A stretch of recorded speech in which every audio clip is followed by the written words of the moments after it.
कभी कभी एक फटी हुई ड्रेस पूरे स्कूल का दिल बदल देती है। Hello my story lovers, welcome back to our new story. तो आज की स्टोरी जो हम आपके लिए लेके आए हैं वो है एक बच्चे की कहानी जिसकी पुरानी ड्रेस ने सबको रुला दिया। चलिए जानते हैं ये कहानी हमें क्या बताने की कोशिश कर रही है। सुबह के 7 बज रहे थे। हल्की धूप थी। नवजीवनपुर कस्बे का सरकारी स्कूल रोज की तरह खुल चुका था। उसी स्कूल में पढ़ता था राघव, 8वीं क्लास का शांत और सीधा साधा बच्चा। लेकिन एक चीज हमेशा सबकी निगाहें खींच लेती थी कि वह रोज वही फटी पुरानी और कई बार सिलकर ठीक की हुई स्कूल की ड्रेस पहनकर आता था। क्लास के बच्चे उस पर हंसते, अरे राघव, तेरी ड्रेस तो म्यूजियम में रखनी चाहिए। लेकिन राघव बस मुस्कुरा देता। उस मुस्कान में छिपा दर्द कोई नहीं देख पाता। सच तो ये था कि उसके पापा को गुजरे 2 साल हो चुके थे। माँ घर घर जाकर बर्तन धोकर, कपड़े धोकर घर चलाती थी। नई ड्रेस खरीदना तो दूर, वो 2 वक्त का खाना भी मुश्किल से ही पाता था। राघव उस पुरानी ड्रेस को रोज खुद ही सिल लेता था, धुलता था और फिर पहनकर स्कूल आ जाता था। उसके लिए वो ड्रेस ही उसका संघर्ष थी, उसका साहस थी। एक दिन क्लास की टीचर मिस सुहानी ने गुस्से में बोल दिया, राघव, ये गंदी ड्रेस पहनकर स्कूल क्यों आता है? कल से साफ सुथरी ड्रेस में आना, वरना क्लास में एंट्री नहीं मिलेगी।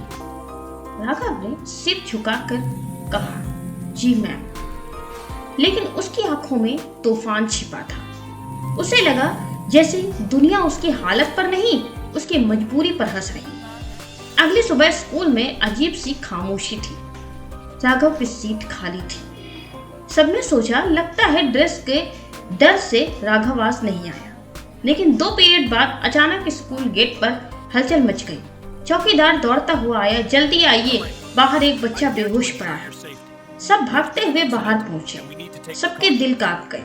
वह बच्चा था राघव। उसके हाथ में गीली पुरानी स्कूल ड्रेस थी। वह ड्रेस जिसे उसने रात में ही धोया था, लेकिन ठंड के कारण सूख नहीं पाई थी। लेकिन राघव ने वही ड्रेस पहनकर स्कूल की ओर चल दिया था और रास्ते में ठंड लगने से वो बेहोश हो गया था। टीचर सुहानी वही जमीन पर बैठ गई। उनके हाथ कांप रहे थे, आंखें भर चुकी थी। उन्हें अपनी बात पर बहुत पछतावा हो रहा था। एक ड्रेस के लिए बच्चा स्कूल आते आते गिर पड़ा।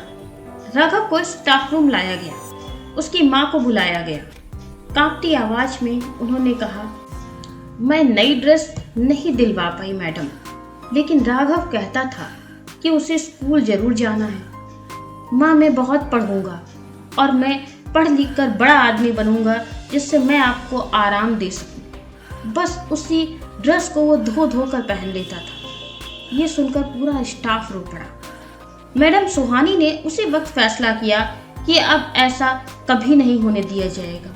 अगले दिन स्कूल में अनाउंसमेंट हुआ, आज राघव को सम्मानित किया जाएगा। पूरा स्कूल मैदान में इकट्ठा हुआ। प्रिंसिपल ने स्टेज पर खड़े होकर कहा, राघव ने हमें सिखाया है कि पढ़ाई के लिए इरादा चाहिए, ड्रेस नहीं। उसकी मेहनत और जीत हम सब के लिए प्रेरणा है। फिर एक बड़ा सा बॉक्स खोला गया जिसमें थी नई और बिल्कुल फिट बैठने वाली चमकदार स्कूल ड्रेस।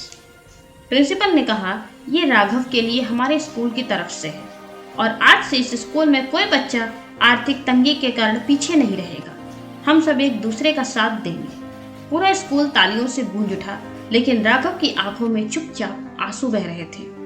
एक छात्र ने धीमे से कहा, आज उसकी पुरानी ड्रेस ने सबको रुला दिया। अंत में राघव अपनी नई ड्रेस पहनकर सबके सामने खड़ा था। चेहरे पर चमक थी, आंखों में सपने, और धीरे से बोला, मैं बड़ा होकर उन बच्चों की मदद करूंगा जो मेरी तरह एक ड्रेस के लिए भी तरसते हैं। सो फ्रेंड्स, इस कहानी ने हमें यही सिखाया कि कपड़े पुराने हैं तो क्या हुआ, इरादे नए होने चाहिए।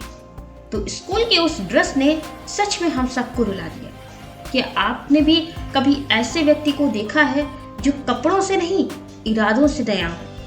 अगर आप भी कभी किसी ऐसे बच्चे से मिले हैं या आपने खुद ये चीज़ें महसूस की हैं तो प्लीज़ कमेंट करके ज़रूर बताएं कि आपको ये कहानी कैसी लगी।